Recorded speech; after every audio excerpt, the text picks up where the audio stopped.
We knew that. But the fact that the U.S. government, the one that I voted for, refused to take my question seriously and instead said, case closed, shut up, conspiracy theorist, was too much for me. And I don't think the rest of us should be satisfied with that. And by the way, so that is MAGA commentator and former Fox News host Tucker Carlson, who has been a staunch and outspoken supporter of Donald Trump, publicly criticizing Trump and the Trump administration over the Epstein debacle at the conservative Turning Point USA conference. It seems that Carlson is hoping to lead a MAGA rebellion over the Epstein files. But before we unpack all that, if you end up liking this video and you want to support the channel, please be sure to hit the like, subscribe, and alert bells before you go. All right, friends, it sure seems that the Epstein situation is not going away anytime soon. If you have people like Tucker Carlson, again, an outspoken defender of Donald Trump, publicly, not just on camera, but on stage in front of hundreds, if not thousands, of conservatives. If you have Tucker Carlson publicly defying Trump, calling Trump out, that is a staggering escalation and indicative of how far this MAGA rebellion is going. It's much more severe than the brief MAGA rebellion we saw over Trump's military strikes on Iran. And it's entirely possible that they will both end the same way, which is capitulation, because this is largely a cult of personality. But so far, we're seeing some real teeth to this.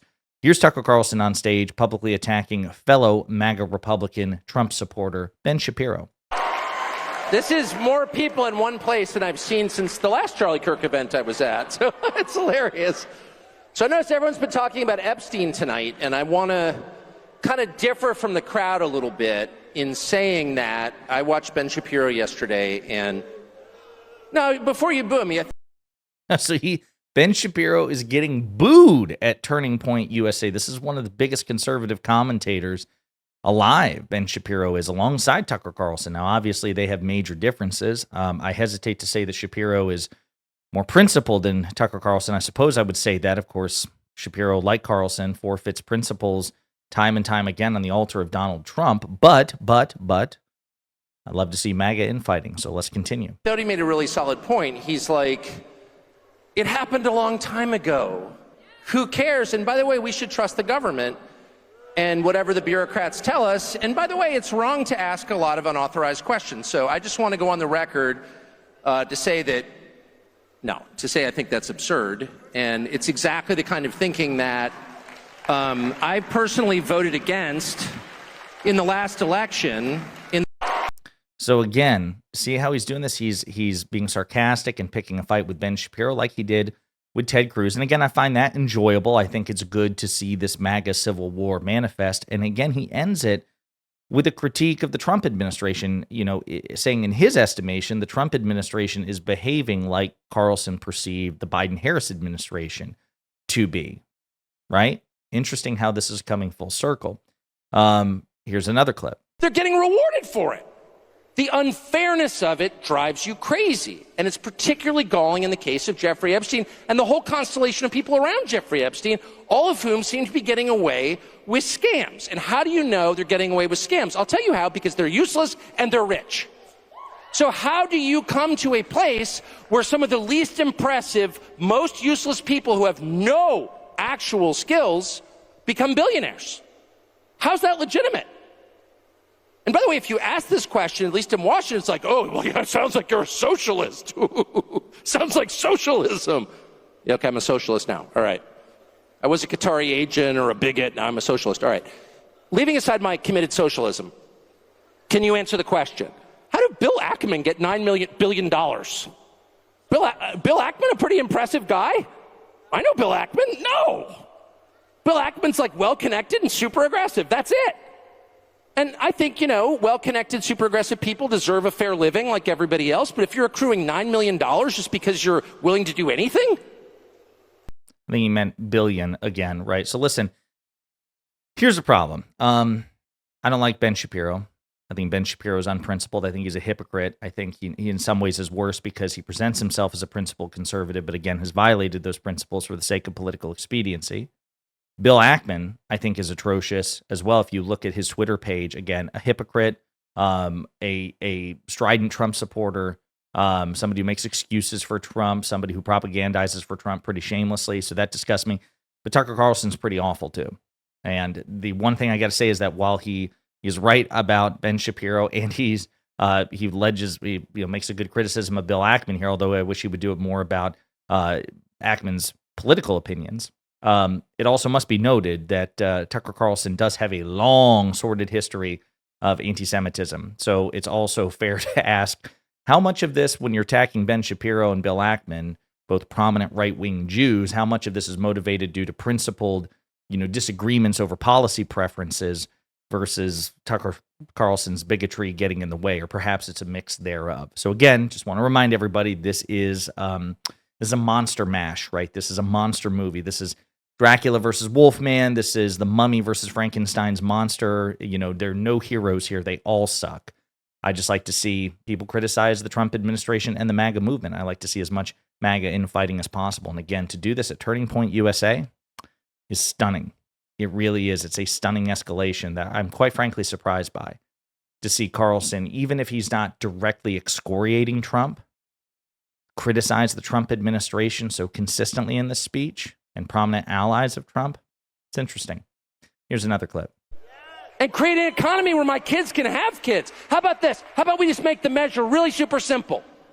Can my children have without the benefit of like the great luck I have had, can they have a roughly approximate life that I had? Or how about just a middle-class life? Can they like get married young, as I did, and like have 4 kids and, take a couple jobs, work hard and all that stuff? But in the end, it's like, fine. Can they do that? Or is that like so remote a possibility that you need to tell me that Iran is the real threat to take my mind off the fact that you stole all the money and screwed up my country beyond recognition?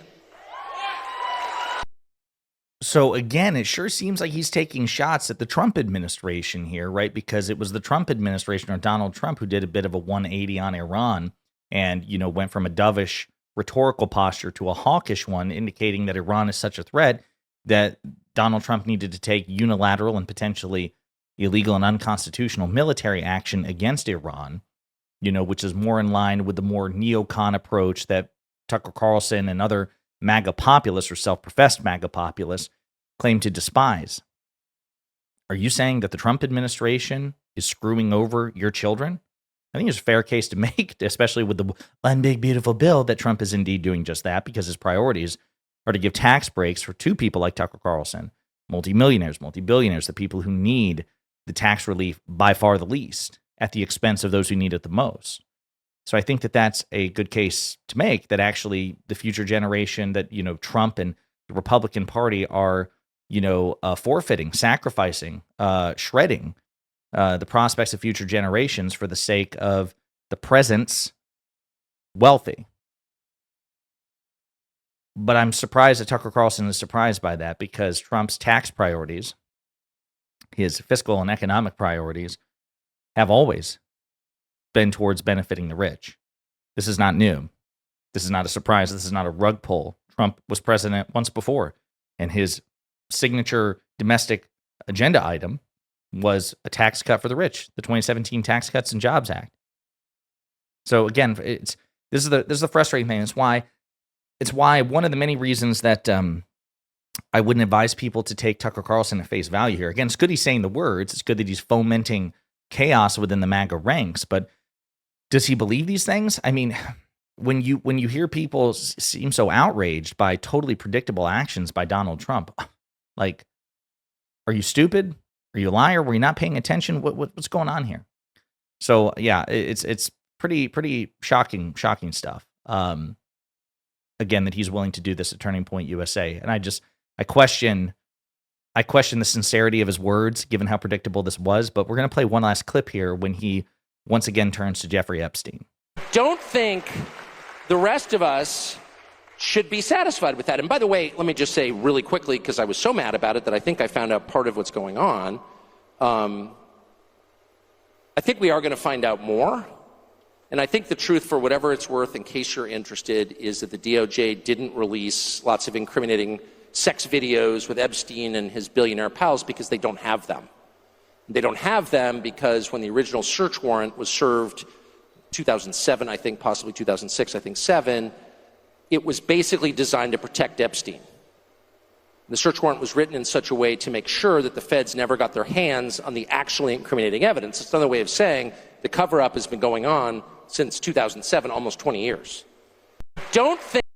So again, Tucker Carlson leaning into the Epstein stuff every which way.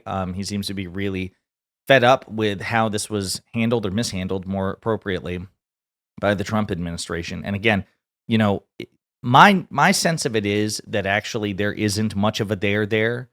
But the reason I find this so interesting and why I've been harping on it so much is because, again, this is the right wing and MAGA being hoisted by their own petard. They are the ones who believe in the conspiracy theory. They're the ones who signal boosted the conspiracy theory, and they empowered Donald Trump, Kash Patel, Dan Bongino, and Pam Bondi, expecting an ROI, return on investment, and they're getting the exact opposite. And that is hilarious. And it also, again, creates an opportunity for real chaos within the MAGA coalition that will hopefully be reflected in electoral outcomes in the 2026 midterms, where Trump's party is politically punished, not just by liberals and progressives and independents, but hopefully by even some of the right. So we got a couple of other videos we're going to discuss about this tpusa conference because there was some shocking stuff said by other people as well. But in the meantime, let me know what you think in the comments.